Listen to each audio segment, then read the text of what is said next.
What if the one thing you've always been praised for is quietly the thing holding you back the most? Not your weaknesses, not your failures, your strengths. Maybe you were the gifted kid who always had the answers, the one teachers loved, parents bragged about, friends came to for advice.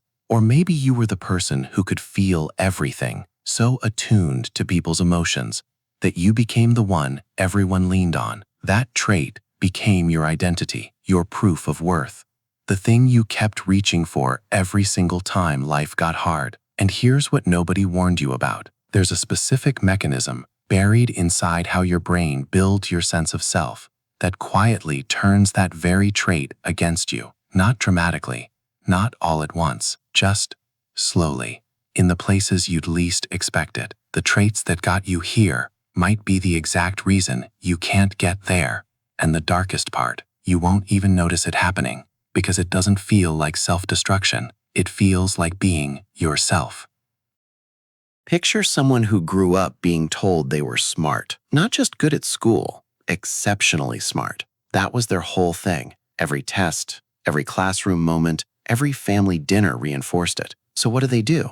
They start organizing their entire personality around it. They become the overthinker, the one who can't make a simple decision without running 17 mental simulations first, the one who intellectualizes every feeling, analyzes every relationship, and plans every move so obsessively that they rarely actually move. The same brain that earned them straight A's is now keeping them stuck. And here's what psychology actually confirms about this. Research published in the Consulting Psychology Journal found that people have a strong, consistent tendency to overdo the behaviors connected to their dominant strengths, while simultaneously underdoing the opposing behaviors they actually need, not occasionally, as a default pattern baked into how they operate. Think about what that means for you personally. Whatever trait you've been most praised for, your drive, your empathy, your attention to detail, your ability to stay calm under pressure, there is likely a specific area of your life right now where you are quietly overdoing that very thing, and it's costing you something. You just haven't named it yet. This isn't laziness.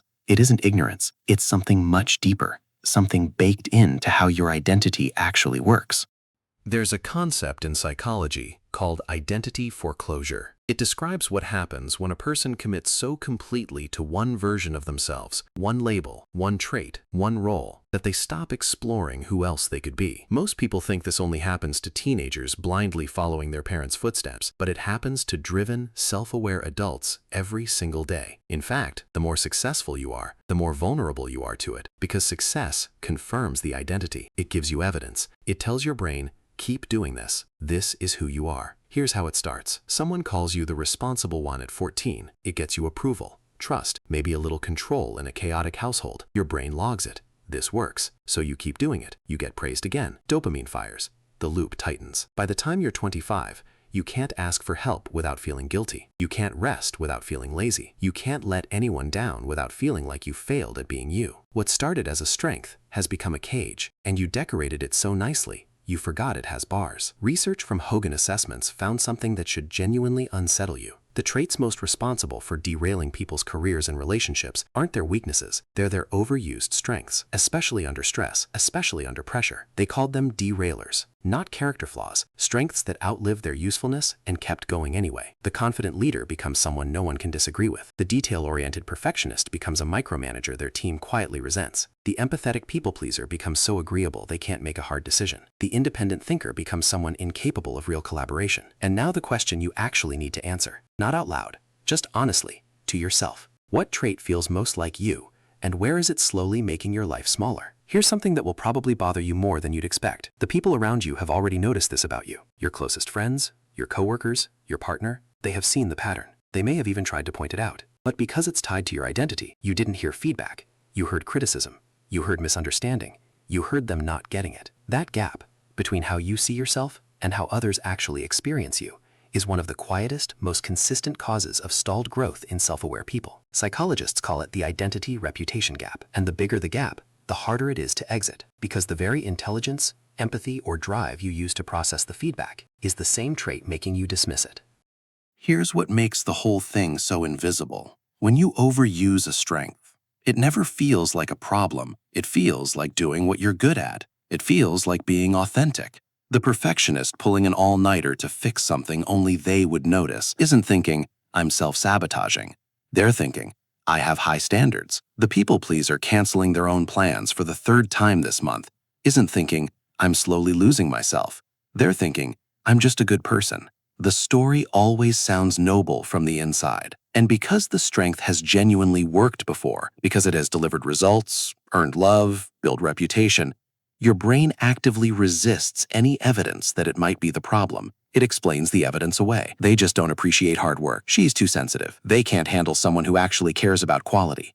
So you go harder, more of the same thing, faster, with more conviction. This is the loop, and it feeds itself perfectly. Because every time you double down on the strength, and things eventually work out, even if barely, even if at great personal cost, your brain marks it as confirmation. See? It works. Keep going. What it doesn't track is everything that broke quietly while you were pushing, the relationships that slowly cooled, the opportunities you never took because your strength told you to wait, analyze, perfect, optimize first. The version of yourself you never became because you were too busy performing the version everyone already approved of. Think about it this way. A knife is an extraordinary tool, but if you try to use it as a screwdriver, a paintbrush, and a measuring tape, it doesn't matter how sharp it is. In that moment, it's the wrong instrument. Your greatest strength works exactly the same way. It's not that the trait is bad, it's that you've started applying it everywhere. In relationships, in decisions, in rest, in play, long past the point where it was actually helping. Researchers at the University of Minnesota found that people naturally gravitate toward tasks and situations where their dominant strength applies, and unconsciously avoid the spaces where it doesn't. Over time, this narrows their entire world. Their adaptability shrinks, their range contracts, their identity consolidates tighter and tighter around the one thing. And they call this staying in their zone of genius. But there's a difference, a critical one, between leveraging a strength and hiding inside it. The high achiever who fills every quiet moment with more work isn't being preemptive. They're avoiding the discomfort of stillness. The overthinker who researches every decision for weeks isn't being thorough. They're using intelligence as a shield against the vulnerability of being wrong. The highly sensitive person who constantly manages other people's emotions isn't just being caring. They're controlling the environment so they never have to sit with their own. Ask yourself this, and actually sit with it. Is there something you keep being really good at that might really be a way of avoiding something harder? Here's the realization that tends to hit hardest, the trait you are praised for most: your intelligence, your work ethic, your empathy, your resilience, your ambition, was reinforced so early and so repeatedly that it didn't just become something you do, it became something you are. And when something is part of your identity, threatening it doesn't feel like feedback, it feels like an attack. Evolving past it doesn't feel like growth. It feels like betrayal. So you protect it, you defend it, you keep performing it, even when it's clearly costing you, because stopping feels like losing yourself. This is the neuroscience behind it. The brain's dopamine system marks things that have been rewarded repeatedly as emotionally essential.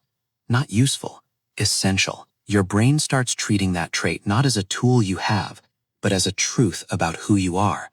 And that's the moment the strength stops serving you. That's the moment it starts running you. The gifted kid who can't admit they don't know something because their entire sense of value is tied to being the one with the answers. The workaholic who doesn't know how to rest because without output, they don't know what they're worth. The people pleaser who says yes to everything and slowly disappears because being needed is the only identity they trust. You don't use the strength anymore.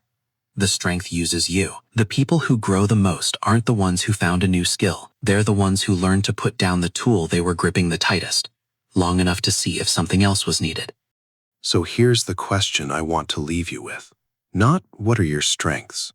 You've been asked that your whole life. The real question is, which strength have you stopped questioning? Because the real problem was never the enemy outside of you. It was never a lack of talent, a lack of effort, or a lack of ambition. It was the version of you standing in the mirror, the one that kept doing the thing that worked, long after it stopped working, the one that gripped a single trait so tightly, it slowly strangled everything around it, the one that called it identity when it had long since become a wall. Most people spend their whole lives trying to be more of what made them special. The rarer move, the harder move, is learning to ask, what would I become if I stopped needing to be this? Growth doesn't start with finding something new. It starts with noticing what you've been refusing to put down.